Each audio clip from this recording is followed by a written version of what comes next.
Why the Apostolic Fathers cannot be associated with the actual apostles. The Apostolic Fathers are frequently portrayed as direct disciples or immediate successors of the original apostles of Jesus. This portrayal, however, collapses under rigorous historical examination. To begin, we must clearly define the Apostolic Era. This is the period generally understood to span from around 30 CE, the traditional date of Jesus' resurrection, to approximately 100 CE, marked by the death of the last surviving apostle, commonly assumed to be John. This era is defined by the leadership of individuals who either personally knew Jesus or received direct revelation attributed to him. Although called Apostolic Fathers, it's important to note that this term is itself anachronistic. It was coined only in the 17th century by scholars who retrospectively grouped certain early Christian writers based on theological compatibility with what later became mainstream orthodoxy, not on the basis of confirmed personal ties to the apostles. The Apostolic Era traditionally ends with the death of the last apostle, generally considered to be John, who, if historical tradition holds, might have lived into the final years of the first century. Most other apostles, including Peter and Paul, were executed or died in the 60s CE. This timeline is critical because it establishes the generational boundary that separates the Apostolic Fathers from the original apostles. Apostle, date of death, approx. Cause of death, traditional, location. Peter Simon, 64-67 CE, crucified upside down under Nero, Rome. James the Greater, son of Zebedee, 44 CE, executed by sword, Acts 12:2, Jerusalem. John, son of Zebedee, 90-100 CE, died of natural causes, Ephesus, modern-day Turkey. Andrew, 60-70 CE, crucified on an X-shaped cross, Patras, Greece. Philip, 80 CE, varies. Crucified or hanged upside down, Hierapolis, Asia Minor. Bartholomew, possibly Nathanael, 68-100 CE, varies. Flayed and beheaded, Armenia, tradition. Matthew, Levite, 60 CE, varies widely. Stabbed or burned, traditions differ. Ethiopia, Persia, or Syria varies. Thomas, Didymus, 72 CE, speared to death, India, near Chennai. James the Less, son of Alphaeus, 62 CE, thrown from temple, stoned, Jerusalem. Thaddeus, Jude Labbaeus, 65-100 CE, clubbed to death or crucified, Syria or Persia. Simon the Zealot, 65-100 CE, crucified, sawn in half, or martyred in Persia, varies. Persia or Britain, traditions differ. Judas Iscariot, 30 CE, suicide, per Matthew 27:5. Acts 1 gives a different version, Jerusalem. Other key apostolic figures. Name, date of death, cause of death notes. Paul, Saul of Tarsus, 64-67 CE, beheaded under Nero, Roman citizen, so not crucified. James the Just, brother of Jesus, 62 CE, thrown from temple, stoned, clubbed, leader of Jerusalem church. Matthias replaced Judas, 70-80 CE, tradition, stoned and beheaded. Not in canonical Acts post-election. Barnabas, 61 CE, stoned to death. Some traditions say in Cyprus. When examining the claims about the Apostolic Fathers, figures such as Clement of Rome, Ignatius of Antioch, and Polycarp of Smyrna stand out as the most commonly cited early Christian leaders supposedly connected to the apostles themselves. Yet these men lived and wrote decades after the Apostolic Era had effectively ended, spanning approximately from 95 to 150 CE. For example, 1 Clement, one of the earliest of their writings, is generally dated to around 96 CE, well past the traditional dates for the deaths of Peter and Paul in the 60s CE. Ignatius's letters, composed as he was transported to his martyrdom around 110 CE, bear no indication of personal contact with any living apostle. Furthermore, significant documents such as the Didache and the Epistle of Barnabas are anonymous works containing no reliable evidence that their authors knew or were taught by the apostles.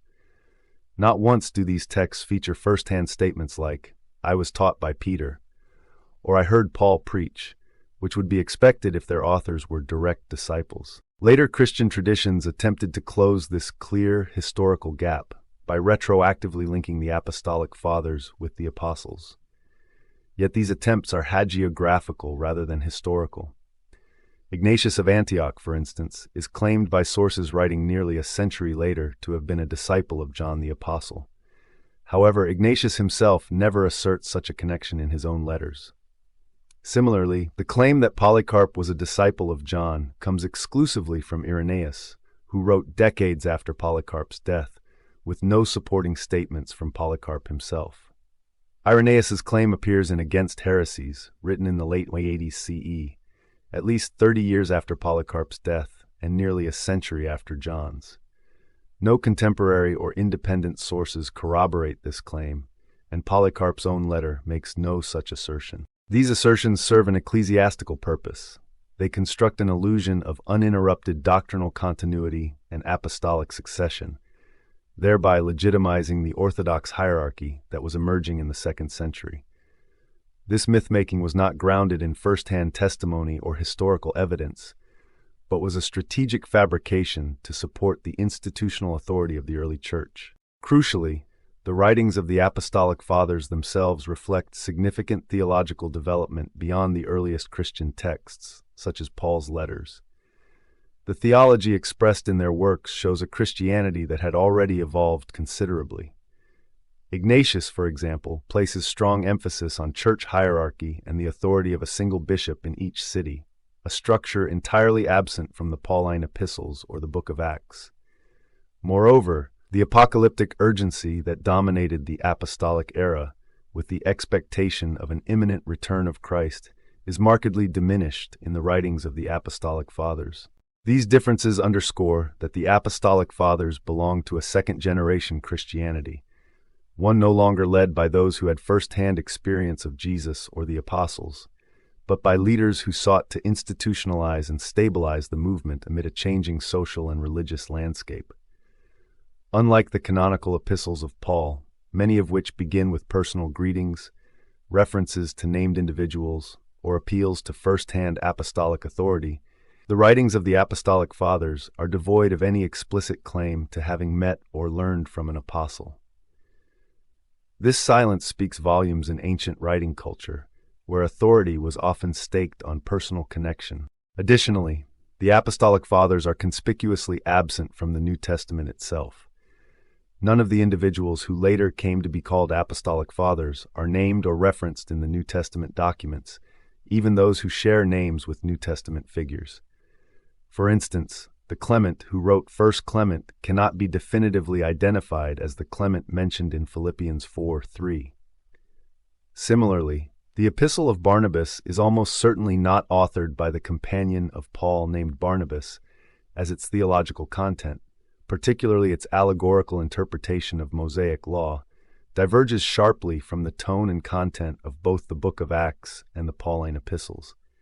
This divergence further emphasizes that these authors were part of a post-apostolic generation, not continuers of the original tradition, but rather inheritors who adapted and redefined Christian teaching and practice in their own contexts.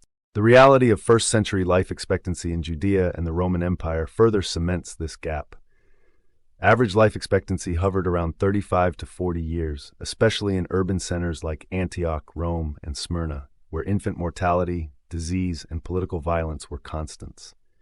Yes, some individuals lived longer, but the statistical norm makes it highly unlikely that a child or adolescent like Ignatius or Polycarp would have been mentored by aging apostles who were themselves scattered, persecuted, and dying off.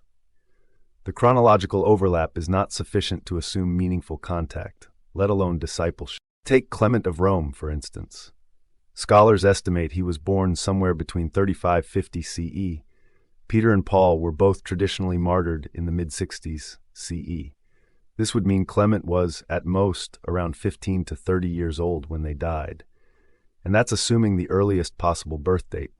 But even granting that, Clement's own letter, 1 Clement, is not dated until around 96 CE, a full 3 decades or more after their deaths. That makes any claim of a personal mentoring relationship more wishful hagiography than historical memory. Ignatius of Antioch was likely born between 50-70 CE and wrote his surviving letters on the way to his execution around 110 CE. If he was born closer to 70, he would have been a child when the last apostles were dying, and if closer to 50, still only a teenager. Yet later sources, especially Eusebius of Caesarea, claim that Ignatius was a direct disciple of John the Apostle, a man believed to have died around 90-100 CE. But Ignatius never says this himself. In fact, his letters are entirely silent about ever having met any apostle. Polycarp of Smyrna is said to have been born around 69 CE and died around 155-160 CE. That would make him roughly 30 years old when John supposedly died, if John even lived that long. Again, the connection to John is not made by Polycarp himself, but by Irenaeus, writing decades later in the late 2nd century, who claimed to have heard it from Polycarp in his youth. But Irenaeus's writings are colored by theological motives, and Polycarp's own epistle contains no explicit claim of apostolic contact. Moreover, one cannot ignore the role of ecclesiastical myth-making, especially from later figures like Eusebius of Caesarea, writing in the early 4th century CE. Eusebius had strong institutional and political incentives to fabricate a tidy, unbroken chain of apostolic succession, linking Peter to Clement, John to Polycarp, and so on. These associations appear conveniently in his historical works, not contemporary ones, at a time when the Church under Constantine was actively consolidating power and seeking doctrinal uniformity. None of these connections are supported by the Apostolic Fathers' own writings. They are introduced generations later by people who stood to benefit from inventing them. If such relationships were real, we would expect concrete testimony from the individuals involved, not later legends based on theological necessity. In short, the chronological, biological, and documentary evidence all converge on one conclusion. The Apostolic Fathers were not the disciples of the apostles, but their ideological successors, shaped by a new set of concerns and emerging ecclesiastical structures in the 2nd century. Their authority was not inherited from the apostles.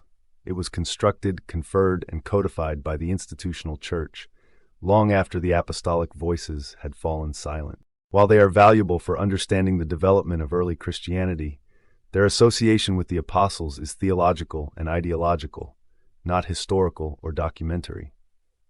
Recognizing this distinction is crucial to dismantling the false narrative of apostolic succession and understanding Christianity as a post-apostolic institution shaped by 2nd-generation leaders responding to new challenges and needs. If you found this exploration thought-provoking, don't forget to like, subscribe, and share. What do you think? Let me know in the comments. Until next time, stay curious, stay critical.